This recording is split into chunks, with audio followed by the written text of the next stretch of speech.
చట్టసభలకు వెళ్ళకూడదు అని ఉద్దేశంతో మాత్రమే పోటీ చేయడం జరిగింది. సరే, అది జరగకపోయి ఉండొచ్చు, కానీ ప్రజల కంటే పైనున్నది దేవుడు. ఐఎమ్ వెరీ ష్యూర్ వాళ్ళ పాపం పండుతుంది, పండే రోజు కోసం దేవుడు కూడా ఎదురు చూస్తున్నాడని నా అభిప్రాయం.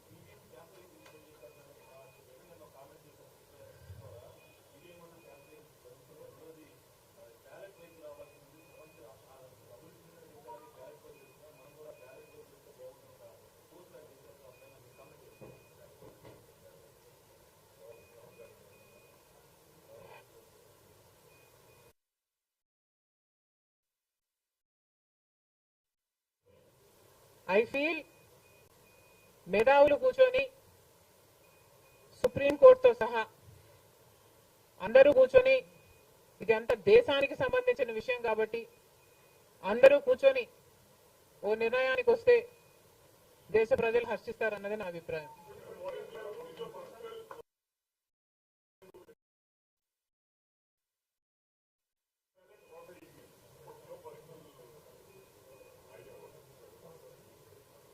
How does it matter what I think personally?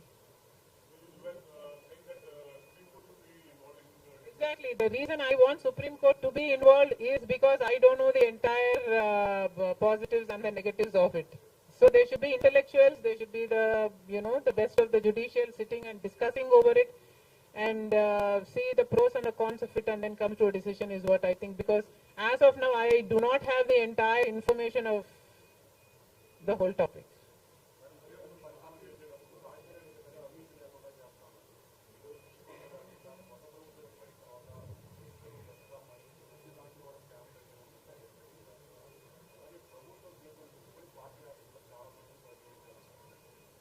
ప్రజలు బుద్ధి చెప్పారు కదమ్మా, ఇంకా నేను మాట్లాడటం ఎందుకు.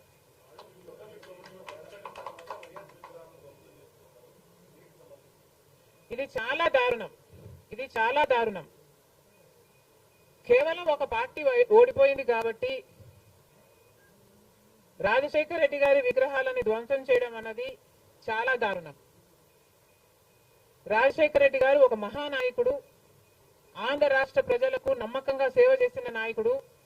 సేవ చేస్తూనే ప్రజల మధ్యలో నేను ఇంకా ఎంతో చేయాలి, సాధించాలి అని రచ్చబండకని బయలుదేరి వెళ్లి చనిపోయిన నాయకుడు రాజశేఖర్ రెడ్డి గారు. రాజశేఖర్ రెడ్డి గారు లాంటి మహానాయకుడు చనిపోతే దాదాపు 7,000 మంది ప్రజలు ఆ బాధ తట్టుకోలేక, నిజాన్ని జీర్ణించుకోలేక ఆయన వెనకాలే చనిపోయారు. అంత గొప్ప నాయకుడు రాజశేఖర్ రెడ్డి గారు. ఒకసారి ఏం చేస్తున్నాము అని ఇలాంటి వాళ్ళు ఆలోచన చేసుకోవాలి. చనిపోయిన వాళ్లకు కూడా రాజకీయాలు ఆపాదించడం ధర్మం కాదు. చనిపోయిన వాళ్లకు కూడా గెలుపు ఓటములు ఆపాదించడం న్యాయం కాదు.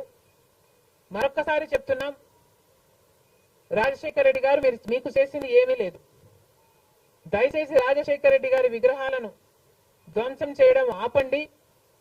మీరు చేశారని వాళ్ళు చేశారని మీరు, ఇలా ఒకరి మీద ఒకరు చేసుకుంటూ పోతే దీనికి అంతే ఉండదు. మళ్ళీ చెప్తున్నాం, మీకు ఇంకొకరికి తేడా ఉండాలి అంటే కొంచెం పేషెన్స్ పాటించాల్సిన అవసరం ఉంది.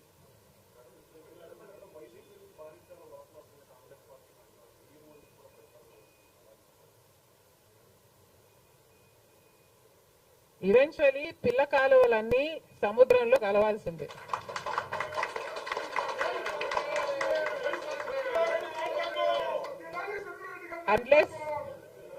అన్లెస్ అది ఎండిపోతే తప్ప. Yes, definitely.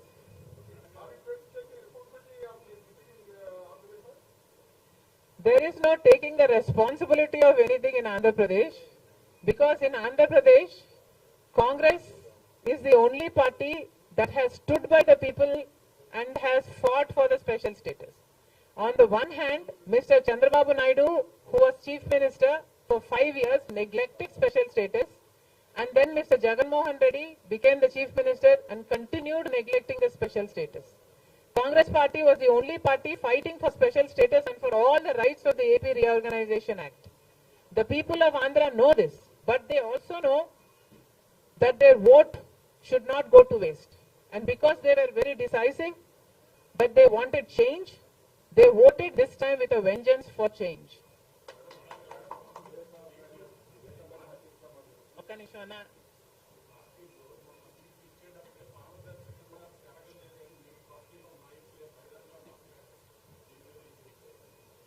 కాంగ్రెస్ పార్టీ ఒక జాతీయ పార్టీ.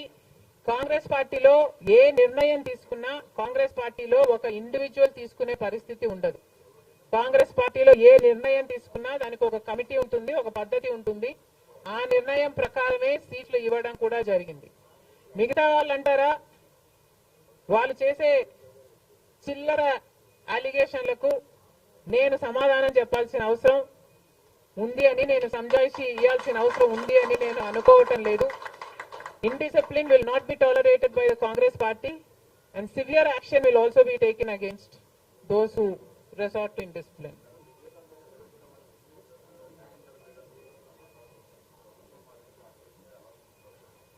న్యాయం జరుగుతుందన్న హోప్ మాలో చాలా పెరిగింది.